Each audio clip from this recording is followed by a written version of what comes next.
I was wondering about what we were going to drink on the river, and now I know. What we do is we take the water from the cleanest spot in the river that we can find, and he's got a little purifier. And one end of the purifier goes directly in the water, and he just pumps the water, and it purifies it. So now we're eating a can of sardines. I got some melted chocolate snack and some water. Gotta get it.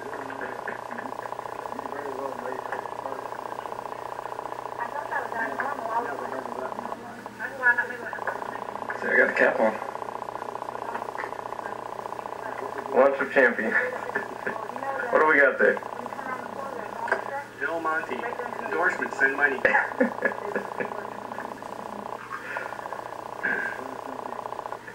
Goes catfish, what you gonna do? Don't you know while they're coming after you? You can swim up a creek and hide in a hole. Won't be long till you'll be on my pole. Well, I love the fish, love to eat it as well. Listen to my story and you can tell. I went on this morning and I love it some. Good Lord willing, I'm never gonna go. Well, the water runs deep when the catfish swim. Makes no difference when they're gonna catch him. Gonna clean him up, pour him in a pan, then you'll know why I'm such a happy man. And the last verse is, I got that camera on, I can't even think of it, I know it was up. Anyway. We'll head out hopefully out of through Billy's Lake, take a small skip, and should see the old pond lilies, alligators. There's lots of cypress. Hopefully the water level won't be too low. And there's a lot of mossy areas, places you can get out, kind of walk around, explore, and sometimes there are interesting animals that you find. Sometimes some interesting birds, just gotta look around. But, another situation where you don't know unless you're there. Depends on how the water level is. Your opinion of the Swanee River? Swanee River, well, we only saw 8 miles of the Swanee River. And the 8 miles that we saw had houses built all on one side, and trash from those houses on the other side. That's a preserve, Andrews Preserve. I guess when storms come through, they lose some of their stuff, and across it comes, and so we found, refrigerators and large containers that would be used for fuel, and it's pretty disgusting, to be honest with you, along those 8 miles for the most part. Not a lot of wildlife, a few barred owls, limpkin, great blue heron, great egret. What else we see? Well, we saw an alligator. And, Those manatees. oh, we did see the manatees. Yeah, we did see 2 manatees. So, that was the highlight. Seeing the manatee's tail come up out of the water. That and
entire time it's been the sinkhole.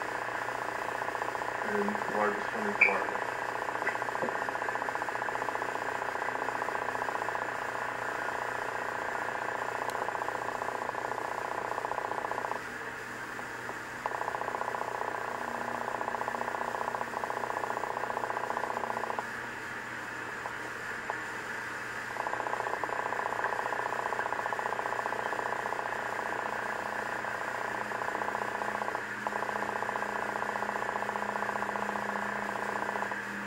Sides stay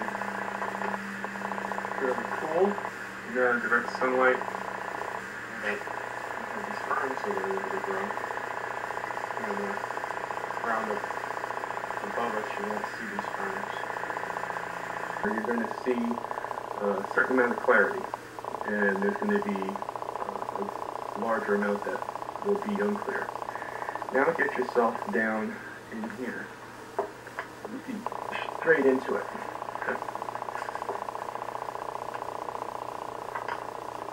Okay, now you're a lot straighter. You're not perfectly straight still. You would have to have, there you go. There, now that's closer.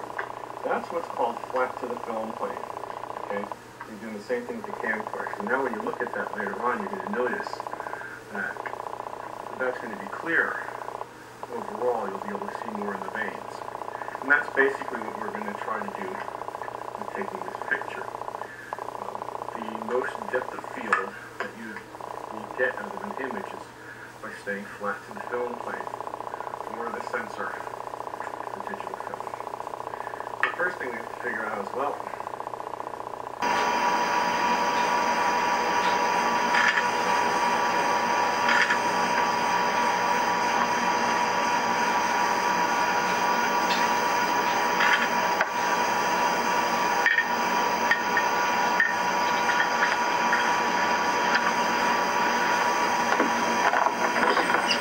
are uncluttered pictures. People seem to be more attracted to stuff that is very well defined. Images that are very well defined. And so there's not a lot going on within the image. This is a colorful shot. Very few elements. At the very least, it's a good ID shot of what the flower looks like, American lotus, within its habitat.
cut the patterns in the vein here as we're going around how it all branches out. See what I mean? It's another popular thing you should look for.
In most documentary cinematography that the kind of light that's used when they shoot is not direct. Mostly from the side, especially on people, more becoming. Gives you some contrast on the person.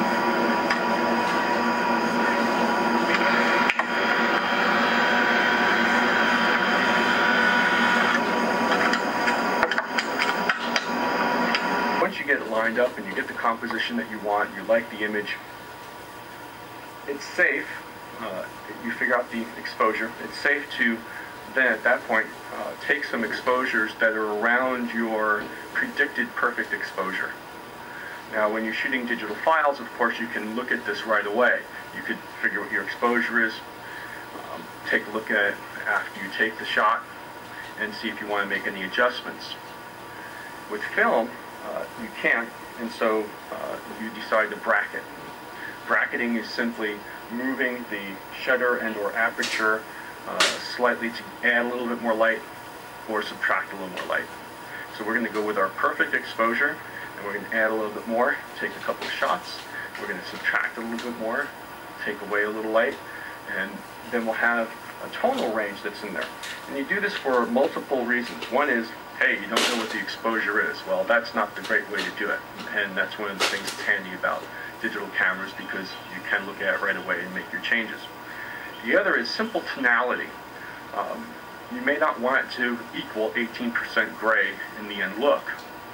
You may want it to be a little lighter.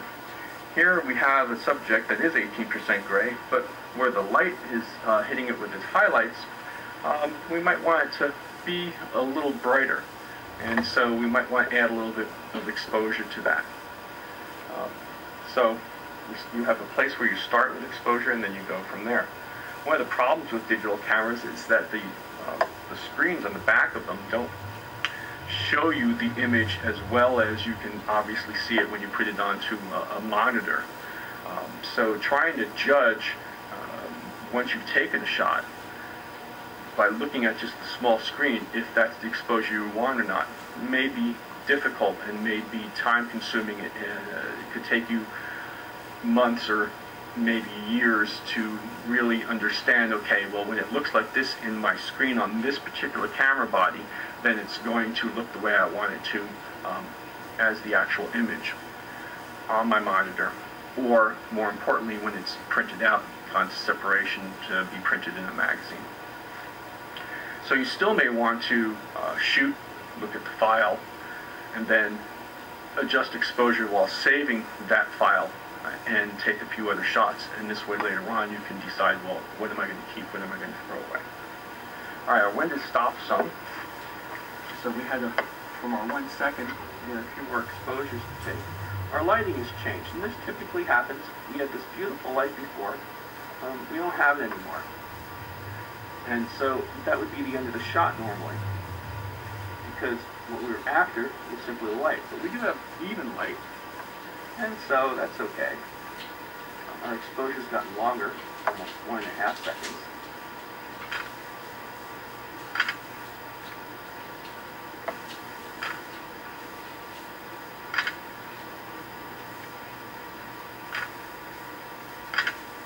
And since there's no other light that's here, I just bracketed 1/3 of a stop on either side, because this is 18% bright. There's no light hitting it now. It's very flat lighting. It'll come out perfect based on the exposure that I went with. The little bit of bracketing is probably not really needed at all. That's it.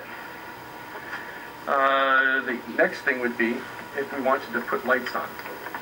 That's just for natural light.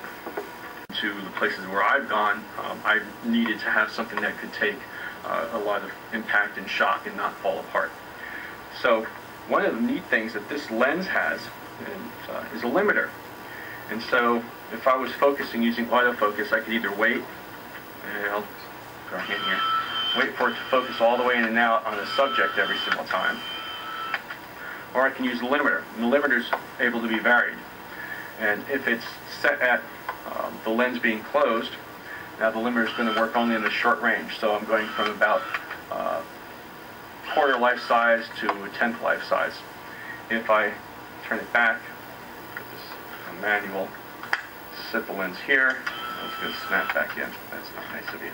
Alright, so if I take it and I extend the lens out, and then turn the limiter, now it's going to go from life size to 1/3 life size. So if you know approximately what the zone is that you're working within with your subject, you can use a limiter while using the macro capability with autofocus and not have it take up the time of zooming all the way in, zooming all the way out. You can just limit it to a shorter range. It can be a handy little tool. That's it. Dual flash system.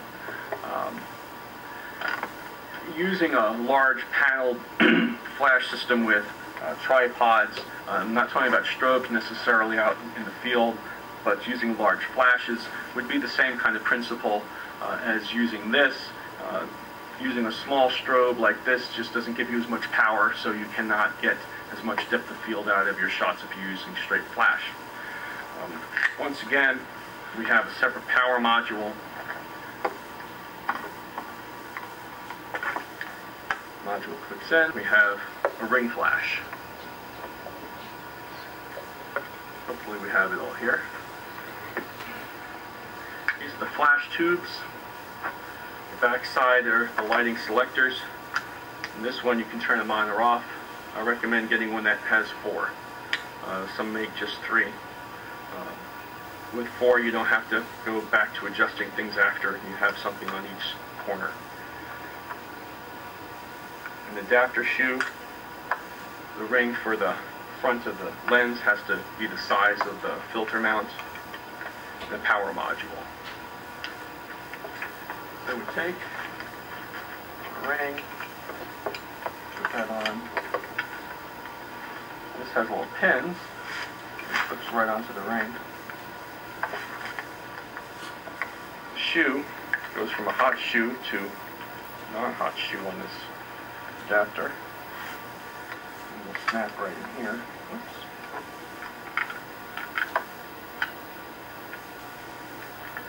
And then this part plugs into the module. Okay, so now just turn on the power. It'll charge up the light in the module so that the light can be flashed. And when it's ready, it has a little green light, this one in particular, on the back. Our batteries in this case are very weak on this thing right now, so it's taking a long time. And it winds away as it's charging. And once it's charged, you can then use that to obtain a faster shutter speed in order to record the image. So there are times that you use this kind of thing and times you don't. This is not a time where I would normally use this. But for demonstration purposes, if I did use it, and I haven't really used a ring light in years, if I did, what I would do is I would turn on just one, because this particular unit, one flash bulb, unless I'm very, very close to the subject, back here, one flash bulb will cover the whole image and give me even lighting. If you're photographing some kind of an animal and you're looking at its eye, most of them are reflective. If you turn on any more of the panels, you're going to see additional lights in the animal's eye. So you could ultimately see up to 4 in a same pattern as the front of this. And it's not very becoming, so I stay away from that. A single light source is usually the best. At times you use dual light sources. Sometimes it can be the sun and a flash by balancing daylight and using a flash. We'll talk about that in a second. Right now we're just talking about complete flash. So now we would have to judge what our depth of field would be here. So I'm going to take this module off so you can see it. I'm going to power it back. Unit, you get to select what the ISO is. Digital will be different than this, but there are light panels that you use in order to illuminate things. The idea is the same, even though it may look different. And so now we have to figure out, okay, well, what's our film speed in this case, or the ISO that we're working with? We're working with 100, so we set that. It could have been 50, but it's 100. And you see this part here also slides when you set it. All right, let's get back to 100. All right, so now our working distance is right here on the front of the lens. It says about 1 to 5, just a little bit more than that. Can you see that? Okay. Here we have 1 to 5 as a working range. And down here we have f-stops. And here it shows if we're using a 50 millimeter lens or a 100 millimeter lens. All right, so that's the 100, here's the 50, this is both. So at 1 to 5, we should be able to get a maximum of about f16 at full power. And that would be what we were shooting at just a minute ago for pure daylight. And that means that at the sync speed of this camera, which in this case is 1/300th of a second, we should be able to shoot at f16 and have an image that's going to be flash exposed properly. If we try to get more depth of field than that, we're going to underexpose it. We can get less. And we're pushing it at f16, so it's probably not a wise idea to go that far. Usually what I found is staying a good stop below what the limit was listed as on this particular unit would give me a guarantee that I had proper exposure. And it automatically shuts itself down. There's nothing that you have to do. So we would then set our shutter speed up to anything 1/300th of a second. Could be say even 125. Sometimes if you're close on the exposure and you just then using flash and you just slow the shutter down a little bit, you'll pick up a little extra light coming into the lens, and that will help you balance out your exposure. That's only if you're really close. So that's what we would do, and we would have a pure flash picture of this. It's frontal flash. It would look pretty bad, to be honest with you, of this particular subject. Nowhere near as nice as what we would get by using our regular daylight. Another thing to do, under a certain circumstance, if it's something that you desire, let's say before we had the backlight coming through this, which was very pretty, kind of lit it up, but let's say you wanted to have front light along with the backlight. You would want to balance the daylight then. So you would take an exposure value, as we originally did, where we had our 1 second at f16. Then you would take the flash mounted on, and you would adjust the flash to be one stop underneath our exposure value for our daylight. And that's called fill flash.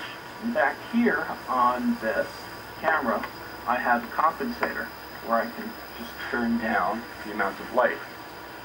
So by running the flash a stop beneath my exposed value that I'm going to use, the 1 second at f16, I'm not going to overexpose the picture. You can't use full flash. You can't measure daylight and then use full flash and think you're going to end up with a picture that's going to be properly exposed. It's going to be overexposed. You have to run your flash down. In this case, I personally like the tonality of running it down 1 stop. All right, so that is the macro light. There's other types. Let's take this off here.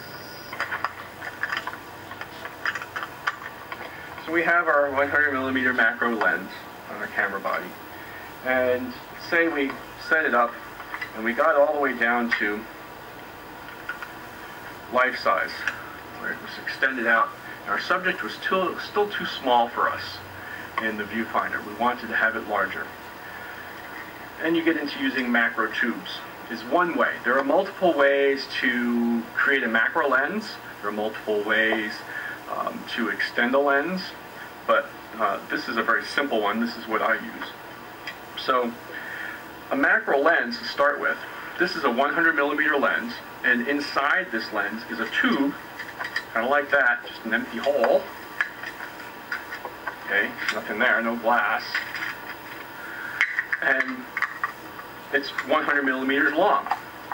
Whatever the focal length of your lens is, if it's a macro lens that's inside, when it's on the macro setting, it means there's a tube inside there that is of equal length to your lens.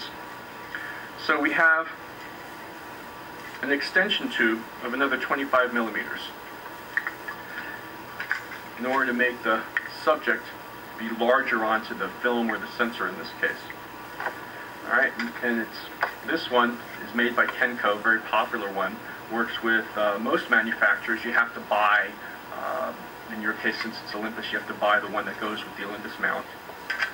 And it just goes on like everything else goes on. It snaps right in. I have full function, still has autofocus. Don't make a liar out of me. Still has autofocus. Doesn't work as fast, it's slower, but that's okay. Macro photography, you're not in a rush. So now, when I'm set at 1:1 life size, I'm actually 1 1/4 life size because I just added another 25mm of extension to my lens. So the magnification of the end image is going to be bigger. You can stack these. They come in 25 and 12, I think, 12.5, something like that. And so you can stack them and add them. You have to judge for yourself how much exposure you have to adjust. So, in other words, what happens is light comes through your lens, goes through the system, and ends up onto the sensor or film plane. There's a certain amount of light that is lost in addition to what you would have normally lost within the inside of this tube, because the light scatters and bounces around, and you lose more as you add more tubes. So you may or may not have to adjust the exposure for a 25mm length added to this 100. Then again, might need an extra half a stop. If I put on another 25, I might need a full stop. I know if I have two 25s and a 12, and if I was to stack them all, I know I need at least an extra stop of light to be added into my exposure, beyond what my meter tells me is correct. So that's the one thing that you will not have in your electronic hookup, is the actual exposure correction that's needed. All right, that's extension tubes. First there's something that has to remain out here. We want to get our lights closer, so we can do that with this. We can move it a little bit back and forth, not too much, but a little. These also extend, so to get the maximum throw out of it, and then you can adjust the lights. There goes that about equal. Yeah. Okay, so there are diffusers that can be used on these. Diffusers cost you light. So right now, we have the maximum amount of light that we can get out of these little flashes. We don't know what that is off the top of our head, but that's the maximum amount. You can get a diffuser that'll snap on here somehow. I'm not sure exactly how. I haven't used it lately. Maybe like that.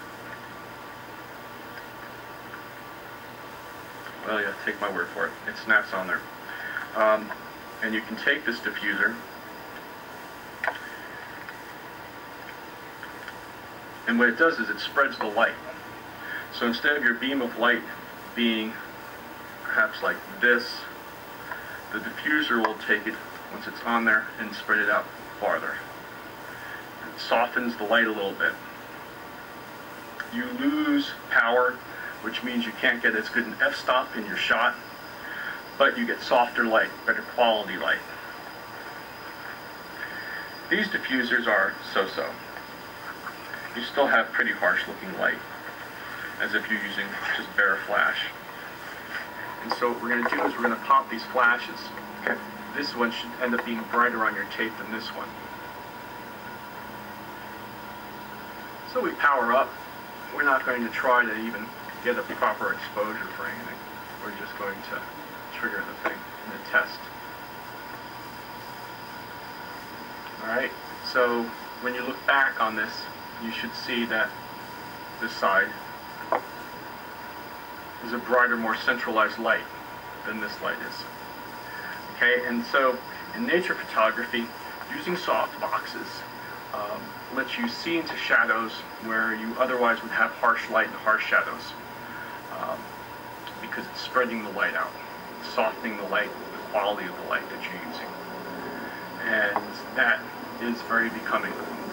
If you're going to photograph small subjects that are animals, I would suggest using some kind of panel system. Whether it be a little system like this, I don't think anybody else makes one quite like this. Or you can find the manufacturer, buy you a diffusing material, put it over the top. Even if you're not using macro and you're using flash, there are various kinds of softening devices. I always suggest using them if you can get away with using them without having it cost you so much light that you can't get the images that you're looking for as far as depth of field.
We don't know what the outlook will do. Put a fast lens on it, you just can't hold. And we'll walk over that way and see if it just leads back to the perfect.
pissed, dude.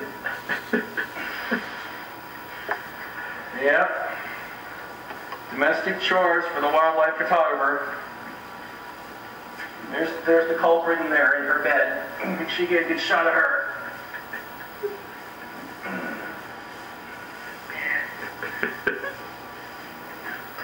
That's okay. Just remember to send me pictures when you have kids and you have to deal with the diapers and all that, so I can laugh at you. I'm telling you, you're doing the wrong thing. You shouldn't be bothered with still photography at all. You should be doing reality shows on your CCD. What the hell is that? What is it? I don't know. Something Andrew probably dragged into me. It's like a flattened frog. Drive flattened. That's a big mistake. Like on TV, you never give up the microphone. Give the camera. No, you snooze, you lose. That's me. Yes, it's on speed. And then the female walks 70 miles back to the edge of the ocean. While he's standing with this egg on his foot. Well, he stands there with the egg on his foot for months. Good Lord. It's unbelievable. For like 3 months, he has to keep that egg warm. He doesn't eat. 3 months. I think it's... No wonder they only made for one season. And then the females come back. You guys are really pissed by the time I took that. Where you been? The females have been feeding and mass. They come back and they walk another 70 miles to where the males are, and then they share their food with the baby. Of course, the camera and the computer and so The software. software, stitching software. That's the secret to the whole thing. I'll take you into a real lab. So this Okay. is not a real... User on. Okay. Supplementary light. So it makes the light soft. Makes the lights. I heard that somewhere. I'll show you my picture that you saw. I actually did that in class. He made this poster like a year ago. But here's other things we're taking with the microscope. Kind of washed out. Yeah, they're getting washed out.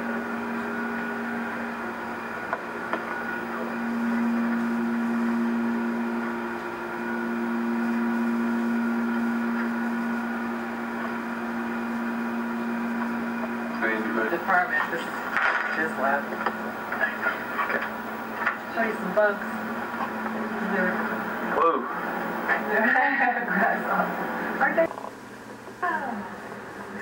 Alright, what happened there? A bird flew right into the window. Can you not see it? What else is that? I don't know, is that the inside or the outside? It's on the outside. That kind of hurt. That's one hell of a crash. I mean, that's hitting and flattening out on the window. That's a fly. Oh my God.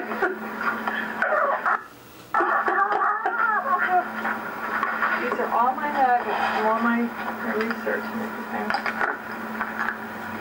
Some have more than others. Children and like flies are on here.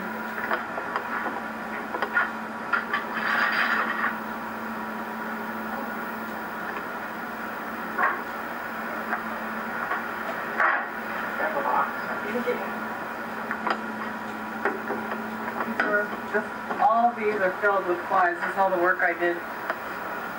Lord. Yep.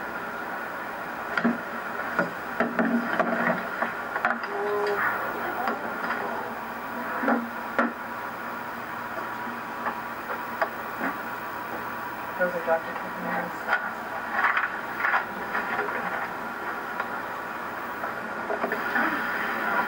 It's a venting system. You can zoom in on the bottles. You know, they say hazardous waste and a Bunsen burner and everything. There's somebody's backpack. Michael, You don't know exactly what's in there. Maybe some body parts or not. Michael is one who ordered the camera and everything for this microscope for Dr. Caponera. Well, yes. Pretty cool. He didn't have a lot of money to spend. But it's not bad. Gets the job done. Yeah.